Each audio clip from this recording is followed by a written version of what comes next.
Hi folks, author Allison Spooner here, award-winning author of The Lost Girl, an Aurelian story, The Things We Cannot Change, a story about the ghost created by addiction, and 2 collections of flash fiction. And today I want to talk to you about networking. For so many introverted authors, this could be a bad word, but it is a piece of advice I gave this past weekend at a writing conference where I was speaking and attending a indie publishing panel. So I thought I would share it with you all. Folks were asking about marketing. Obviously, that's the big elephant in the room when you are an indie author. How do I market my books? I do my best. But one thing I suggested, if you're uncomfortable doing like social media marketing, if you don't want to be on camera all the time and it scares you, I'm not saying you won't have to do it at all, but a good way to tackle marketing when you don't want to deal with social media primarily is boots on the ground networking. My cup is dirty. I don't know if this is a better alternative to many of you because we are all so naturally introverted, but hear me out. So here's a few tips about how to use networking as a tool for marketing and where and how you can do that. Attend writing and creativity events in your community, even if it's not to sell your book. A lot of these I'm going to be talking about are not to sell your book. They're just to hang out with other writers and creatives. But at these events, introduce yourself as an author. That's why you're there. So even if you have another day job, at these events, you are an author. So what type of events?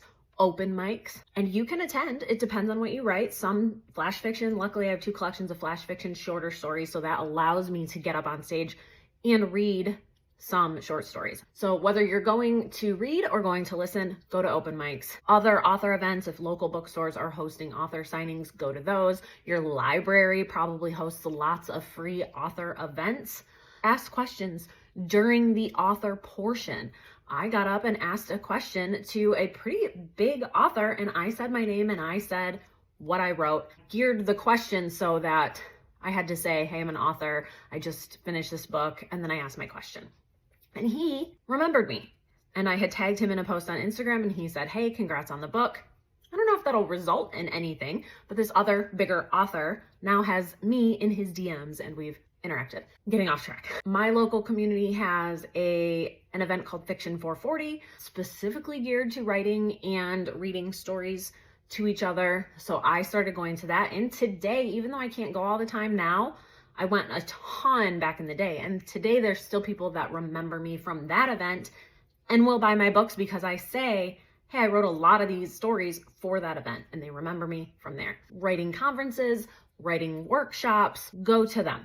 Go to all the things. And if there's nothing happening around you that you feel like would be beneficial to you, start it yourself. And I know between writing and networking and marketing, it's hard to want to start something new, but it will pay off. When I moved to a different city, they didn't have Fiction 440 and I missed it and I wanted to do it. So I started it. In the city I moved to, I asked the other founders permission. They said, go for it.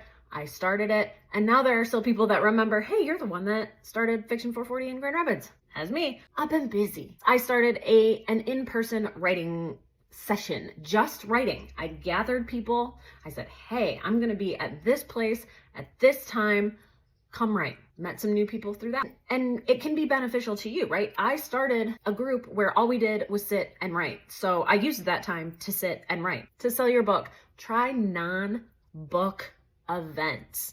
When you are one of only a few or the only person selling a book at an event, you're going to be much more likely to capture the attention of the attendees and probably sell your book. Events are great, and I'm not saying don't do those, but maybe especially as you're just starting out, try like festivals and craft fairs. Those are a few of the events I started at. Still get people saying, oh, I saw you at the fall festival at this place. Yup. So it never hurts to branch out. What else? At first, you might have to say yes to a lot of things, even if you're unsure.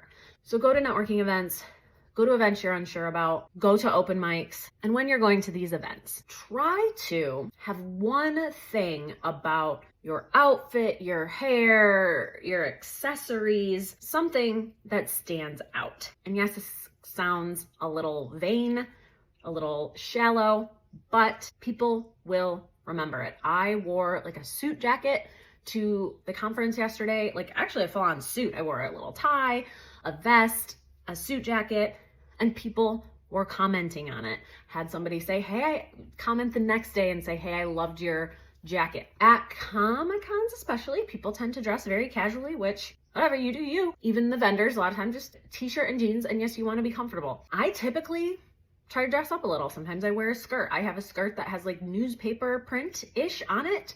I wear that and people comment on it all the time. Something that's different, something that stands out.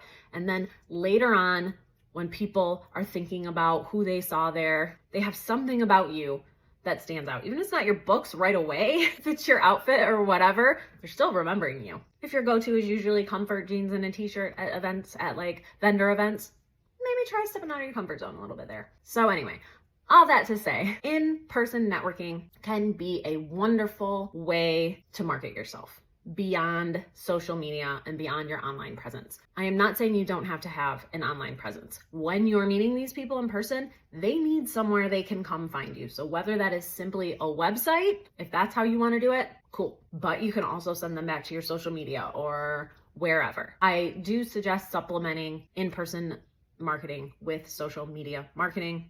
But again, that's totally up to you. I got this last writing conference this last weekend where I spoke because I was online. I was giving writing prompts, doing simple videos where I came on, gave a writing prompt, boom, got off. That was it. And then at an event vending where I was vending, oh my gosh, at an event where I was vending, someone that had seen me do those videos saw me at that event and asked me to come speak at the conference. So there you go. Do you see how all of it kind of connects and how being out there in real life can help supplement what you're doing on social media or vice versa? And listen, once you've been doing it for a long time, very consistently, you can slow down. I don't do it nearly as much as I used to. Because I put in a lot of work at the beginning. I was everywhere. And there are people in my town now that will still say, you are everywhere. And I'm really not anymore, but I was at one point, so it feels like it.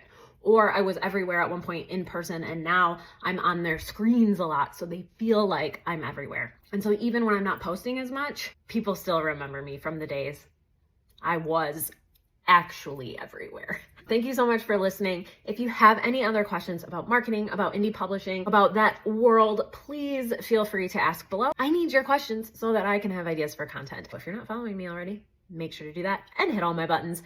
Thank you so much. Have a wonderful rest of your day.